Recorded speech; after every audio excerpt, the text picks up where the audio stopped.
Licha ya Rais Ruto kuendelea kuwawekea vijana wa Gen Z wa Kenya mitego ili aweze kuwanasa wasimuimbie Ruto one term kwa kuwapea pesa za kuanzishia biashara, pesa za Nyota Fund, pamoja na kuweza kuwaweka kwenye kazi za mjengo, vijana hao hawajaweza kusahau kumuimbia Rais William Ruto kwamba wewe ni rais wa awamu moja, kwamba wewe ni rais ambaye hautaweza kushinda kiti cha urais mwaka 2027. Wikendi hii ambayo imeweza kuisha siku ya Jumapili, vijana wa Gen Z kutoka kaunti ya Nakuru walikuwa na hafla katika kaunti ya Nakuru. Cha kushangaza, vijana hawa walianza kuimba kipindi ambapo walikuwa wanaendelea kuperformu. Vijana hawa walianza kuimba Ruto must go, Kihika must go. Yaani Ruto rais lazima aende nyumbani mwaka 2027 na gavana wa kaunti ya Nakuru ambaye ni Susan Kihika lazima aweze kuenda nyumbani. Inaonekana katika hili taifa letu la Kenya, vijana ni watu ambao hawasahau. Ukiwakosea, umewakosea na hawataweza kusahau.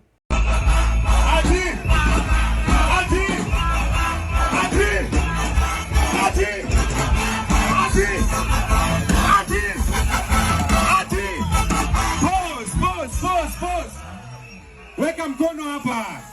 Tukisema Ruto must go, unasema Kihika must go. Twende, ati Ruto must go, Kihika must go. Ruto must go, Kihika must go. Ruto must go, Kihika must go. Ruto must go, Kihika must go. Ruto must go. Ruto. Vijana hawa iwapo watajiandikisha kama wapiga kura, watashiriki zoezi kubwa sana katika uchaguzi wa mwaka 2027. Iwapo hawa vijana ambao mnazidi kuendeleza haya mambo ya one term mtafanya jambo moja bora, kujiandikisha kama wapiga kura, nyinyi ni watu ambao ni wazuri, mtahakikisha kwamba Bwana Ruto ataenda nyumbani. Kwa hivyo kabla sijaweza kuchanganulia vitu ambavyo vinawahamasisha vijana mpaka kuweza kumwimbia Rais William Ruto kwamba yeye ni rais wa awamu moja, wacha niweze kupitisha jambo muhimu. Mtazamaji wangu, ikiwa wewe ni Mkenya, uko na kitambulisho na haujaweza kujiandikisha kama mpiga kura, hakikisha kwamba zoezi hili litakapofunguliwa, tunataka katika uchaguzi wa mwaka 2027 tuweze kushiriki kwa pamoja. Tusije tukashiriki kumwimbia William Ruto one term alafu tukose kuandamana kwenye kupiga kura tuseme Ruto one term. Itakuwa tumeweza kufanyia kazi ya bure. Kwa hivyo kama wewe uko na kitambulisho, haujaweza kujisajili, kama wewe ni mzazi, uko na mvulana wako, msichana wako mwenye ameweza kutimiza miaka 20, yani 18 kuelekea mbele, hakikisha kwamba anachukua ID, kipenda kitambulisho, ili katika uchaguzi ujao vijana hawa waweze kushiriki zoezi kubwa sana katika taifa letu la Kenya. Tuhakikisha kwamba tunaajiri viongozi ambao watakuja kutupea kazi katika taifa letu la Kenya. Kwa hivyo mtazamaji wangu, ninakuomba hivi, kama wewe ni mgeni, piga subscription, bonyeza kengele, alafu sambaza hii kanda kuelekea kwa vikundi vingi. Ukifanya hivyo, mpenzi mtazamaji, utakuwa umeweza kuchangia kituo hichi kiendelee kugrow, yani kiendelee kukaa kubwa tena zaidi. Karibu tusonge mbele. Sababu ya kwanza ambayo inavutia vijana hawa kuweza kumwimbia Rais William Ruto kwamba wewe ni one term, Susan Kihika must go. Vijana wengi unajua wenzao waliweza kuaga dunia. Unakumbuka yale maandamano ya mwaka 2024, 25, yale maandamano ambayo yaliweza kufanya William Ruto akavunja baraza la mawaziri, kitu ambacho kilifanya watu wengine wakaenda nyumbani kama mawaziri. Yale maandamano vijana wengi waliweza kupoteza maisha yao.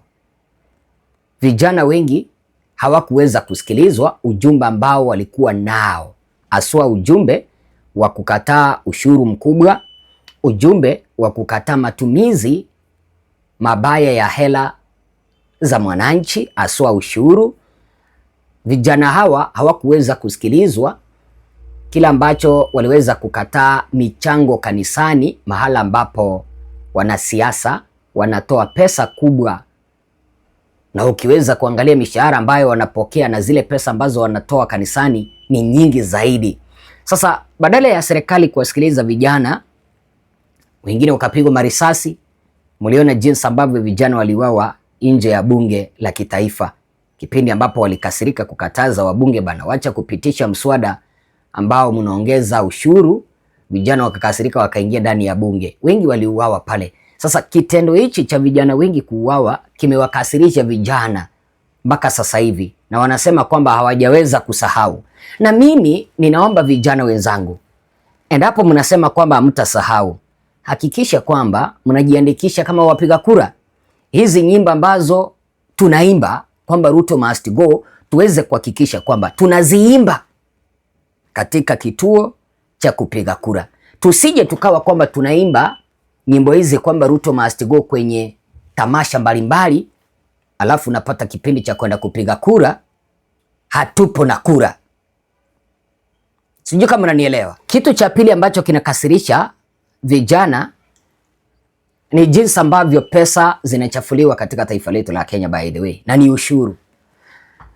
Vijana wengi hawana kazi, lakini wanasiasa wako na pesa za kupeana 1,000, 500, 1,000 ili vijana waende kuleta wingi mahala ambapo kiongozi wa taifa yupo, au waende kwenye the second in command yupo kuweza kumshangilia au kuimba tutam.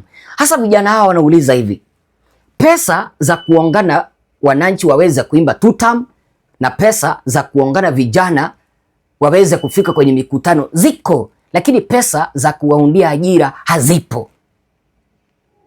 Does that thing make sense? Vijana wanakasirika na hayo mambo, waka wanajiuliza, hizi pesa au ni za wanasiasa?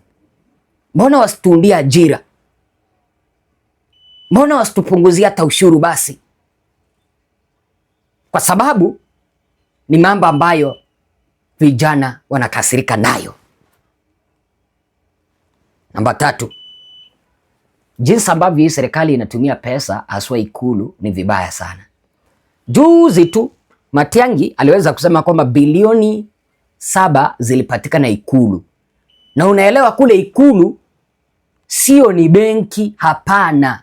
Ile ni afisi kuu ya rais, makao makuu ya rais. Pale sio benki. Bilioni 7 zinafanya nini pale? Mambo kama haya yanakasirisha vijana. Na jambo jingine ni kampeni za mapema sana hawa viongozi wanafanya bila ya kutofanyia maendeleo. Haya mambo najua yanakasirisha vijana. Wanaona kwamba hawa viongozi haja yao ni kupata kura na haja yao ni kujiuza, lakini sisi ambao ni electorate, yani sisi ambao ni wapigaji kura, hawataki kututhamini, hawataki kutusikiliza yale ambayo tunahitaji. Mfano, tunataka kazi. Mfano mwingine, tunataka barabara. Mfano mwingine, tunataka karo ziweze kupunguzwa. Mfano mwingine, tunataka ushuru uweze kupunguzwa. Hapo ndipo vijana wanakasirika. Na kuna kitu ambacho niliona vijana wakizungumza na nikaona ni kitu kizuri. Kwa nini? Bwana Kasongo amesema kwamba anapunguza ushuru. Kidogo kidogo tunaona wabunge wako na pesa za kuhongana wananchi waweze kufika kwenye mikutano. Kidogo kidogo wabunge wako na pesa za kusema kwamba there is a free secondary school in Kenya. Mara umesikia wabunge wengine wakisema kwamba kwenye kaunti yangu wanafunzi watakuwa wanatoa shilingi 500. Sasa vijana wanauliza, 2024 pesa hazikukua hadi serikali ikaongeza ushuru, kitu ambacho kilifanya vijana wengi wakapoteza maisha yao. Hizo pesa zimetoka wapi? Mahala ambapo sasa serikali inasema kwamba pesa zimepatikana, kwa sababu walikuwa wanatuambia kwamba waliingia kwa serikali, sijui Uhuru Kenyatta alikuwa amemaliza pesa. Hizi pesa zimetoka wapi? Kipindi ambapo tunaona viongozi wanapeana pesa hapa nje, tunaona viongozi wanamwaga pesa hapa na pale, zimetoka wapi? Hayo mambo ndio vijana wanashindwa kuelewa, na ndio maana unapata kwamba wanaimbia Rais Ruto kwamba yeye ni one term. Wacha niweze kumalizia hili jambo. Vijana wenzangu, mimi ni kijana mwenzenu, niko na 27 years old, I'm heading to 28, japo niko na nyama ndogo. Bado mimi ni kadogo kimwili, lakini kimiaka nimeenda mbali. Vijana wenzangu, I'm speaking to those young men ambao wako na miaka 18 kwenda mbele. Hakikisha kama hauna kitambulisho. Leo ni siku ya Jumatatu tarehe 9. Kesho siku ya Jumanne tarehe 10, kimbia mpaka kwa chief au Huduma Center. Jisajili upate kitambulisho. Kitambulisho kikija, jisajili kama mpiga kura. Hiyo ndiyo njia moja tutachangia kuchagua viongozi ambao wako na akili, kuchagua viongozi ambao watatuwakilisha, tusije tukalalamika tena tupigwe risasi. Mimi ni mtangazaji wako Bwana Ezra. Asante sana.